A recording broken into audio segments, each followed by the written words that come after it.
Guys पिछली video में बहुत सारे भाइयों की कमेंट आ रही थी मेरे पास कि हमें इसके जो है एवरेज के बारे में बताओ कि 1 लीटर तेल में कितनी चलती है। हालांकि मैंने बताया था कि जो कंपनी क्लेम कर रही है वो 45 का कर रही है, लेकिन जो बाइक एवरेज दे रही है फिलहाल वो दे रही है मेरी बाइक 30 के आसपास का या 35 का। क्योंकि मैंने ऑन रोड चलाई थी फ्रंट पे बिल्कुल 120 135 की स्पीड पे। 130 या 135 लास्ट होता है भाई, झरझर करने लगती है। अगर 135 से ऊपर जाने की कोशिश करेंगे हम नहीं चलेगी, लेकिन लास्ट 130 तक पहुंचती है। और इसका एवरेज जो हमारा निकल के आता है वो 35 का या 35 से 1-2 रुपये और ऊपर का, बस और कुछ नहीं आता है भाई। बाकी बाइक चलने में बिल्कुल जेन्युइन है, वो मैंने पहली वीडियो में भी कवर कर दिया था। और अब की जो मैं बात करूं, एक तो मेरे पास कमेंट आई थी कि भाई एवरेज बताओ, दूसरी स्पीड टॉप स्पीड बताओ। टॉप स्पीड मैंने आपको बता दिया 130 या 135 लास्ट है भाई। वो करता है कि भाई आप हाईवे पे चला रहे हो या मतलब प्लेन सड़क पे चला रहे हो। हाईवे पे कुछ और स्पीड होती है और रोड पे कुछ और स्पीड होती है। और ब्रेकिंग की बात करूं तो एक भाई बोल रहा था कि इसमें जो है सिंगल चैनल एबीएस है, लेकिन मैं आपको बता दूं दोबारा से N160 पल्सर बजाज जो न्यू मॉडल है, इसमें जो है भाई 2023 का हो या 24 का हो, इसमें डुअल चैनल एबीएस है और ब्रेकिंग सिस्टम बहुत ही जेन्युइन है। जिन भाइयों को लेनी है वो ले सकता है। और अगर हम इसकी प्राइस की बात करें तो इसका प्राइस मेरे अकॉर्डिंग तो भाई मैंने जो ली थी 1,65,000 ली थी, और अभी की जो प्राइस है 1,55,000 रुपये है। 5 से 6 हजार रुपये इस पे कम हुए हैं। और जो मेरा ये मॉडल है ये 2023 का मॉडल है, और अब जो 2024 का मॉडल आ रहा है उसमें कुछ भी डिफरेंस नहीं है। बस एक चीज फर्क है कि उसका जो मीटर है वो डिजिटल है, शेप यही है, लुक यही है मीटर की, बस वो डिजिटल है। इसमें ये आपका रीडिंग वाला है, ठीक है गाइज, यही फर्क है। उससे कोई फर्क नहीं पड़ता। लेकिन चलने में पावर जितनी भी है 160 सीसी में है। पावर बहुत अच्छी जनरेट करती है भाई, और ब्रेकिंग सिस्टम बहुत बढ़िया है। अब इसकी टायर की बात कर लेते हैं भाई। टायर भी जेन्युइन है, आप देख सकते हैं भाई, टायरों में भी कोई इशू नहीं है। मेरी बाइक को करीब करीब 7 से 8 महीने हो गए भाई, टायर अभी तक बहुत ही जेन्युइन चल रहे हैं, ना ही कोई पिंचर है और ना ही मैंने इसमें अब तक हवा भरवाई है, ठीक है। और अब इसके बैक साइड के इंडिकेटर की बात कर लेते हैं भाई। इंडिकेटर एक साथ दोनों नहीं जलते हैं भाई, वो ऑटोमेटिक अलग से सिस्टम लगवाना पड़ता है, ये सिंगल ही सिंगल जलते हैं। लेकिन मतलब एक बेस्ट है, अगर बहुत ज्यादा धुंध भी पड़ रही है तो भी कवर कर लेते हैं, कोई इशू नहीं होता भाई, साफ चमकता है। और अब इसकी हेडलाइट की अगर हम बात करें तो भाई हेडलाइट इसकी ऐसी है कि रात को आपको, मैं कह रहा हूँ, कहीं खड़ी कर लो, किसी भी बाइक से कंपेयर कर लो, जो पल्सर हेडलाइट दे रही है, रोशनी दे रही है ना, वो किसी की नहीं है भाई। बहुत ही जेन्युइन लाइट है इसकी। क्यों? क्योंकि भाई रात को ना, मतलब अगर ये जल रही है ना तो गाड़ी की, जो न्यू गाड़ी आ रही है आज के टाइम की, उनकी भी टक्कर ले रही है एक लाइट। ये जो इसका बल्ब है ना, मेन जो बल्ब है इसका, ये बहुत ज्यादा फोकस लाइट बोलते हैं इसको, बहुत ज्यादा दूर तक जाती है और भाई मतलब बिल्कुल उजाला लेके चलती है, ठीक है। सोकर की बात करें, बड़े ही स्मूथ है, बहुत ही बेहतरीन क्वालिटी में बाइक है। अब बोल देते हैं कि यामाहा की ले या फिर एमटी की ले, टीवीएस की ले, मैं आपको बता दूं बाइक आप कोई सी भी ले लो भाई, लुक पल्सर की बेहतरीन है। दूसरी बात, मटेरियल की बात करें, बिल्कुल हार्ड मटेरियल है, बिल्कुल मतलब जेन्युइन है।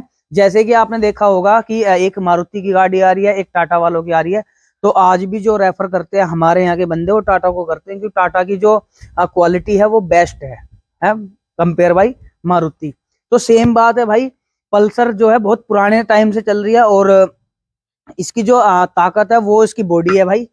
आप देख सकते हैं इसमें 20% प्लास्टिक है, मैं मान रहा हूँ 20% प्लास्टिक है, लेकिन अगर मेरे पे 1-2 बार गिरी भी है, गिर के कुछ नहीं टूटा। क्यों? क्योंकि भाई बात यह है कि पल्सर की जो प्लास्टिक है वो भी एक नंबर की है। और अब मैंने जो था एक एमटी की जो प्लास्टिक थी उसमें जो लगी हुई थी वो भी सेम लुक में आ रही है, लेकिन उसकी प्लास्टिक में इसकी प्लास्टिक में जमीन आसमान का फर्क है। और बहुत सारी बाइक आ रही है भाई, राइडर आ रही है, राइडर में भी नहीं है, लेकिन पल्सर में मिल रही है, वो कोई और सी में नहीं है। E20 सपोर्ट है इसमें, पेट्रोल भी भाई। सेल्फ की बात कर लूं तो सेल्फ जेन्युइन है। मेरी सेल्फ करीब करीब 3 महीने बाद खराब हो गई थी, वो मुझे नहीं पता क्या इशू आया था, लेकिन इसमें एक इशू आ गया था बड़ा। उसके बाद ना मैंने कवर कराया इसको, जो इसकी फर्स्ट सेकंड सर्विस थी उसमें मैंने उनको बोला, उन्होंने बोला कि भाई आपकी बाइक 5 दिन यहाँ पे खड़ी रहेगी, आपको सेल्फ का पूरा इशू वो सोल्व करके देंगे। तो उन्होंने ना पूरा इशू सोल्व करके दिया था। उसका जो बिल आया था वो 9,000 रुपये था, लेकिन मुझे कुछ नहीं देना पड़ा, सारा उन्होंने अपनी तरफ से, या मीन्स कंपनी की तरफ से प्रोवाइड कराया गया। बिल्कुल बेहतरीन चल रही है, फर्स्ट सेल्फ में स्टार्ट है भाई। ऐसा कुछ नहीं है कि भाई पल्सर की सेल्फ ज्यादा खराब होती है, ऐसा कुछ नहीं है भाई।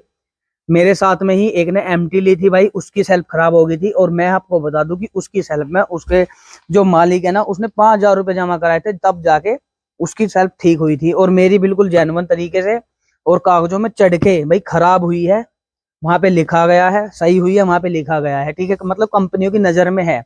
तो भाई पल्सर की जो सर्विस प्रोवाइड करा रहे हैं ना एजेंसी वाले, वो बहुत बेस्ट है, ठीक है। तो मेरा मानना ये है, अगर आपको लेनी है तो पल्सर लो भाई। एवरेज के मामले में भी एवरेज ही बड़ा अच्छा दे रही है।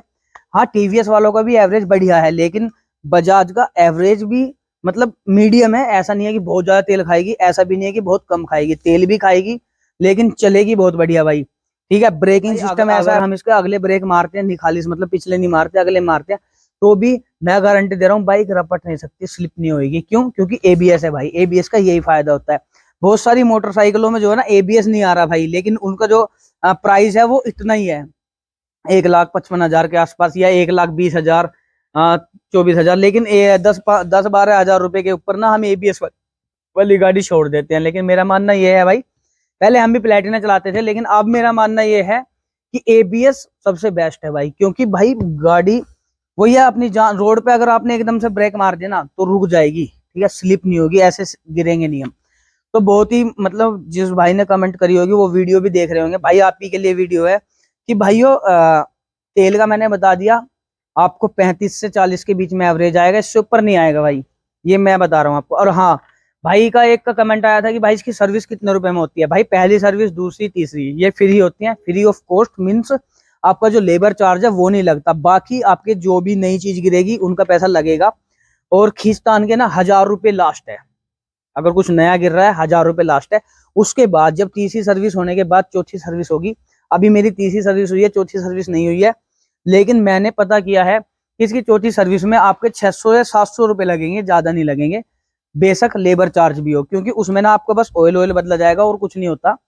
तीसरी ही सर्विस में मैं इसकी पूरी कराऊंगा भाई, इसका टायर भी खुलवाऊंगा, इसका जो है हर मोबिल ऑयल भी दिखवाऊंगा, ब्रेकिंग भी कराऊंगा, सारी ठीक कराऊंगा। क्यों? क्योंकि लास्ट सर्विस है, लेबर चार्ज है नहीं, मैं अपना पूरा फायदा उठाऊंगा लेबर चार्ज ना हो। तो भाई इसमें डीटीएस का जो है इंजन है भाई, इंजन भी अच्छी पावर जनरेट करता है। और इसके हॉर्न की बात कर लूं, कंपनी से ही जो हॉर्न लगा हुआ आता है भाई, उसकी ही बड़ी ही बेस्ट आवाज है भाई, ऐसा नहीं है आप बाहर से लगाओगे उसकी तेज आवाज है। जो ये छोटा सा हॉर्न दिख रहा है ना, इसकी आवाज जेन्युइन है भाई, बड़ी आवाज है। और सबसे बड़ी बात, साउंड जो प्रोवाइड करा रहा है ना, ये वो बहुत ही मीन्स बहुत लाउड करा रहा है, मोटी आवाज में बोलते हैं जिसको। एडजस्ट की बात कर लेते हैं, उसमें जो है ना भाई साइलेंसर आपको नहीं मिलता, लेकिन कंपनी ने ना, देख लो आप, छोटा सा साइलेंसर है, लुक देख सकते हैं आप, लुक बड़ी जेन्युइन है। आवाज की बात मैं करूं भाई, आवाज वो ये एक स्पोर्टी लुक के हिसाब से बाइक। सो इसीलिए ना भाई मैं आपको ना एक बार इसकी आवाज सुनवा देता हूँ, कैसी आवाज है, आप लोग डिसाइड करना फिर लेनी है या नहीं लेनी है। आवाज मायने करती है भाई।